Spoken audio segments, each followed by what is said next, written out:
Okay, तो सभी points लिखे सबने। ओके, तो आगे चलते हैं।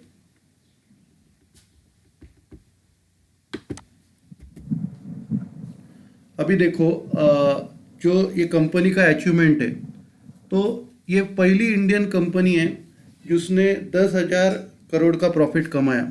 तो ये माइलस्टोन करके पूछा जाएगा कि कंपनी का माइलस्टोन क्या है। तो कंपनी का पहला जो माइलस्टोन है वो 10,000 करोड़ का प्रॉफिट ये कंपनी ने कमाया था, और ये पहली इंडियन कंपनी है जिसने इतना प्रॉफिट कमाया।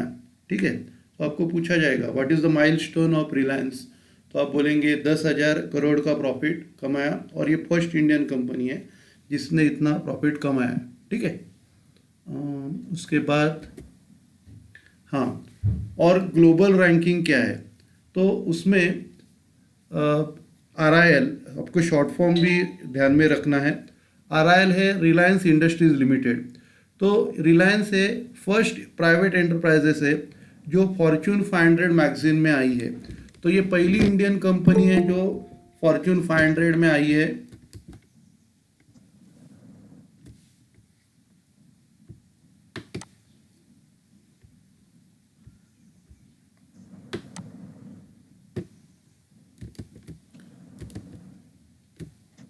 पहली इंडियन कंपनी जो फॉर्च्यून 500 में आई है, और रिवेन्यू उनका 148 नंबर लगता है। जो टर्नओवर है सेल्स, वो उनका जो सेल्स सबसे ज़्यादा है उसमें 148 नंबर लगता है, और 99 नंबर प्रॉफिट में लगता है।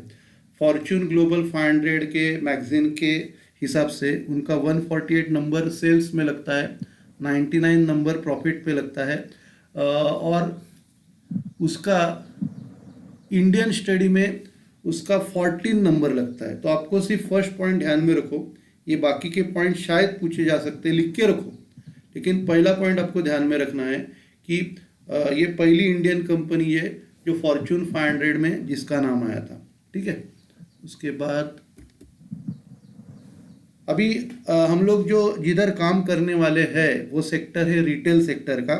अब ये रिटेल सेक्टर है, ये सब्सिडरी कंपनी है, मतलब एक ब्रांच है रिलायंस की, और वो लॉन्च हुई थी 2006 में। आपको ये ईयर ध्यान में रखने का है। रिलायंस कंपनी जो बड़ी है वो फॉर्म हुई थी 1966 में, और ये जो उसकी एक ब्रांच है वो स्टार्ट हुई थी 2006 में।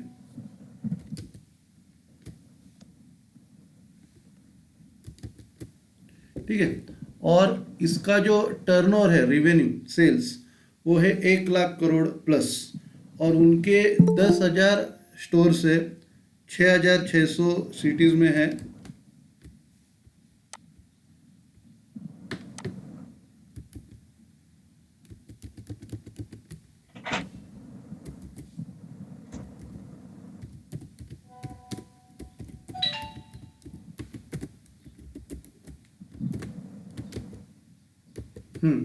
तो 10,000 स्टोर से 6,600 सिटीज़ में है। बाद में उनका जो स्क्वायर फीट एरिया है वो 22 मिलियन है, और उस वो first retailer in India to cross 69 billion revenue milestone and enter into top 200 retail chain, और 6 फास्टेस्ट ग्रोइंग रिटेल ग्लोबली। तो आपको सबसे पहला ये ईयर ध्यान में रखने का है, 2006 का उनका स्टार्ट है। बाद में उनका उनका जो सेल्स टर्नओवर है 1 लाख करोड़ का है। फिर स्टोर्स कितने हैं, 10,000 स्टोर 6,600 सिटीज में है, 22 मिलियन स्क्वायर फीट जगह है, और बाकी ये ध्यान में रखने की जरूरत नहीं है क्रॉस वगैरह क्या। ये पहले 4 पॉइंट और ये last point, 6 fastest growing retailer globally.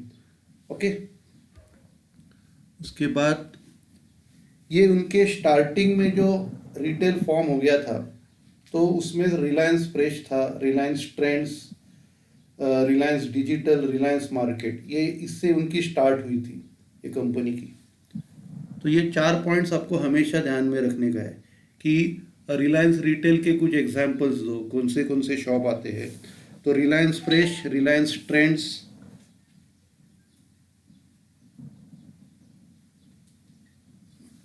Reliance fresh, Reliance start, trends, Reliance market, ये जो है ये सेक्टर्स है।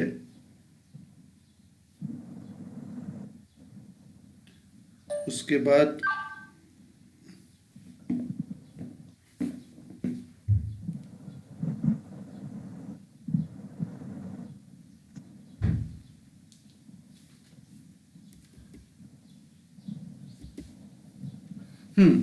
अभी उनका ऐसा मानना है कि कस्टमर उनके लिए बहुत इंपॉर्टेंट रहता है। अवर ग्राहक इज द मोस्ट इम्पॉर्टेंट अतिथि इन आवर प्रीमाइसेस। जैसे हम लोग बोलते हैं अतिथि देवो भव, तो उनके लिए जो है ग्राहक देवो भव, ग्राहक सबसे इम्पॉर्टेंट है। ग्राहक इज नॉट डिपेंडेंट ऑस, वो अपने ऊपर डिपेंडेंट नहीं है, वो दूसरे के दुकान में जा सकता है। वी आर डिपेंडेंट ऑन ग्राहक, हम लोग ग्राहक के ऊपर डिपेंडेंट है। ग्राहक is not an interruption to our work, ग्राहक अपने काम में रुकावट नहीं है। ग्राहक is the purpose of it, ग्राहक अपना काम का पर्पज है। प्लीज थोड़ा अनम्यूट हो जाओ। ग्राहक is not an outsider to our business, ग्राहक ये आउटसाइडर नहीं है, लेकिन ये अपने बिजनेस का पार्ट है। We are not doing our ग्राहक a favour by serving him, तो हम लोग ग्राहक को कुछ अच्छा कुछ ये नहीं कर रहे, लेकिन हम लोग खुद को अपॉर्चुनिटी दे रहे हैं उनको सर्व करने की। तो service to customer is service to god, तो कस्टमर को सर्विस देना ये भगवान को सर्विस देने के जैसा है। तो ग्राहक देवो भव ये उनका प्लेज है। शायद से पूछा जा सकता है कि इनका प्लेज क्या है, तो ग्राहक देवो भव। ठीक है, तो ये आवर लीडर्स ये ध्यान में रखने की जरूरत नहीं है, आवर लीडर्स। उसके बाद ये, हाँ, ये एक्चुअली रिलायंस डिजिटल के टोटल 11 ब्रांड्स हैं। Reliance fresh, Reliance smart, Reliance market, Reliance digital, digital express, trends, Reliance footprints, Reliance jewels, Reliance smart dot in, footprint 360, एजियो.com। तो ये 11 नाम आप लिख के लो। और कितने ब्रांड्स पूछेंगे रिटेल्स के, तो आपको बोलना है 11 ब्रांड्स है, और इनके नाम लिख के रखो। Reliance fresh, Reliance smart, Reliance market, Reliance digital, digital express, Reliance trends, Reliance footprints, Reliance jewels, Reliance smart dot in, footprint 360, एजियो.com। ठीक है, उसके बाद अभी थोड़ा थोड़ा इंफॉर्मेशन लेते हैं। रिलायंस फ्रेश, तो इसका फॉर्म क्या है, नेबरहुड स्टोर्स, जो अपने आजू बाजू में होता है, तो ये नेबरहुड स्टोर्स है। इसका पर्पस क्या है, फॉर डेली शॉपिंग नीड्स, हर दिन जो अपने को लगता है उसके शॉपिंग के लिए।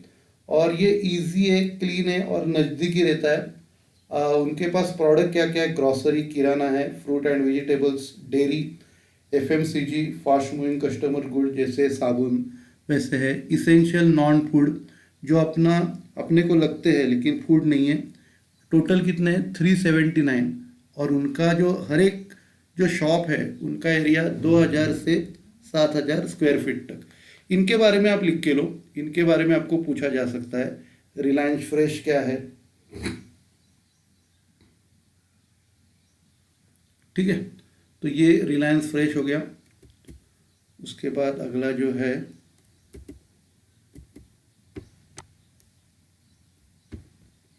रिलायंस स्मार्ट। एफएमसीजी का है sir. FMCG fast moving customer goods, consumer goods.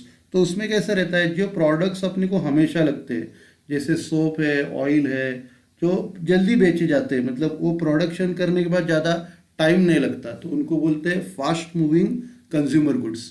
ठीक है, उसके बाद Reliance smart. Reliance smart one stop shopping destination for food and non food, तो उधर फूड के आइटम्स, नॉन फूड के आइटम्स मिलते हैं। प्रोडक्ट्स में grocery, fruit and vegetables, dairy, bakery, FMCG, wide assortment of new non food, मतलब बहुत वैरायटी है। फूड कोर्ट है, उनका जो है 157 है, और 7000 से 40000 हर एक जो स्टोर्स है वो 7000 से 40000 स्क्वायर फीट का है।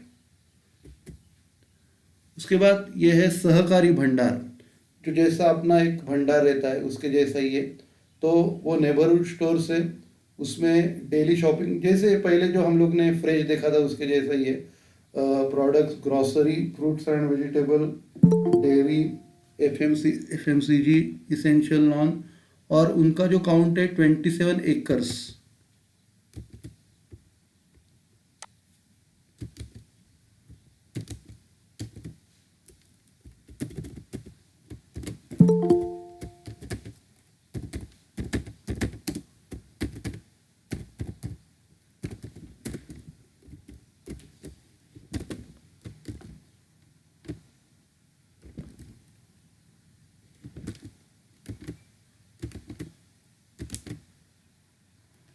स्क्रीन दिख नहीं रहा है?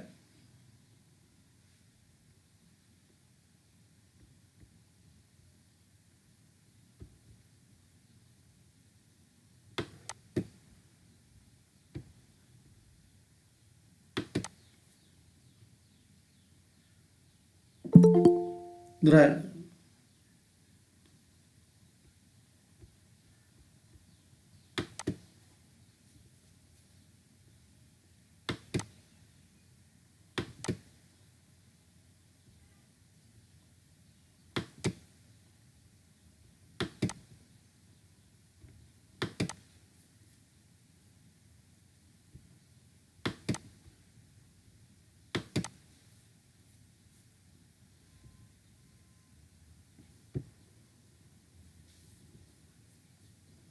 अभी दिख रहा है?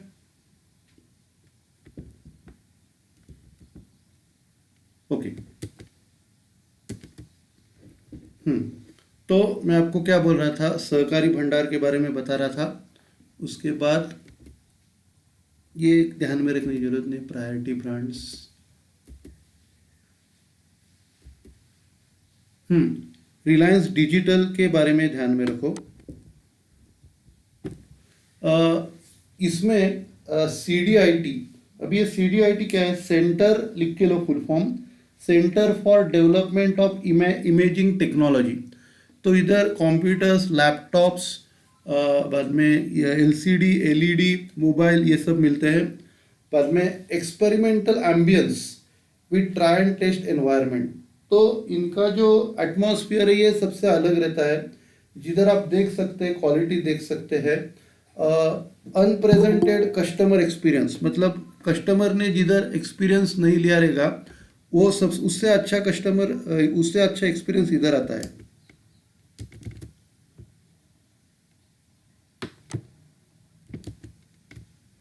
हम्म। बाद में डेडिकेटेड आफ्टर सेल सर्विस, इनकी आफ्टर सेल सर्विस बहुत अच्छी है। उनका जो सर्विस सेंटर है, Reliance express service with quality, और ये 393 है। उसके बाद जियो स्टोर्स, ये सबको पता है, ये छोटा दुकान है, स्मॉल साइज स्टोर्स है।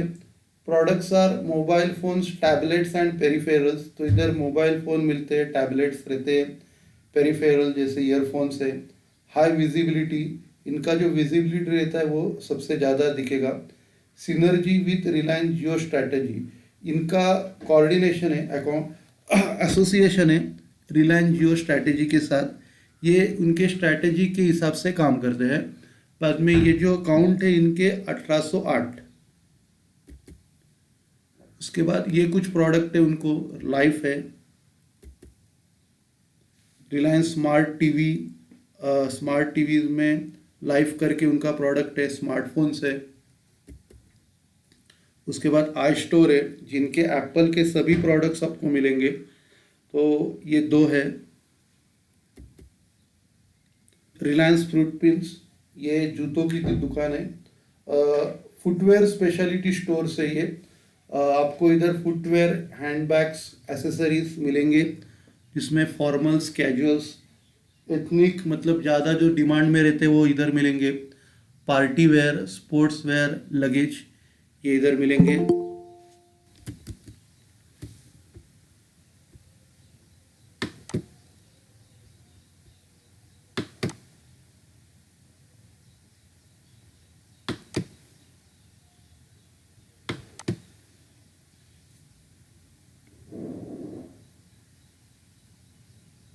दिख रहा है स्क्रीन?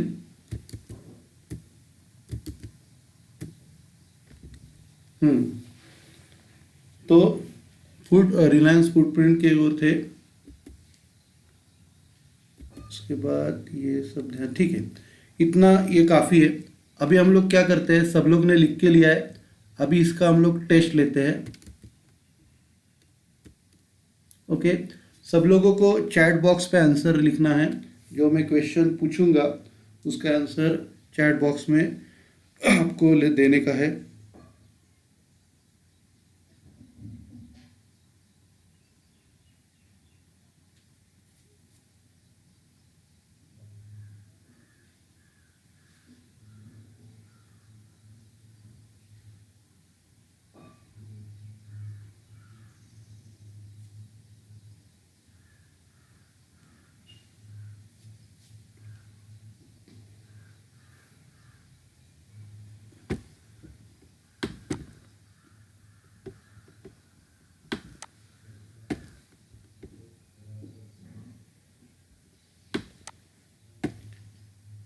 मैं क्या कहता हूँ, आप थोड़ा 10 मिनट का ब्रेक लो। ठीक है, 10 मिनट में जो भी लिखा है वो पढ़ के ले लो। ठीक है, अभी टाइम हो गया है, 9 बजे है। तो हम लोग क्या करते हैं, 9:15 को रिज्यूम हो जाते हैं। ठीक है, 9:15 तक पढ़ के लो।